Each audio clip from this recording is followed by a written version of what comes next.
I don't see anything wrong with visiting persons deprived of liberty. Wala akong nakikita na masama sa pagbisita kay Arnie Teves, kay Pastor Kibuloy, as I said, President Duterte, Senator Rodante Marcoleta, Senator Jinggoy Estrada, and Mike Defensor, kasi kilala ko naman sila. And I think kaibigan ko sila. Hindi ko lang alam kung kaibigan nila ako, pero sa tingin ko naman kaibigan ko sila. And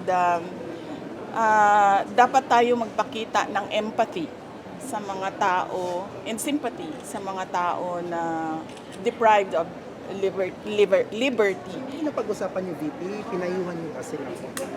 Wala, uy, ginoo ko, ako pa'y mupayo kay Senator. Ang sinabi ko lang sa kanila doon ay kung ano yung para sa bayan, yun ang gawin ninyo.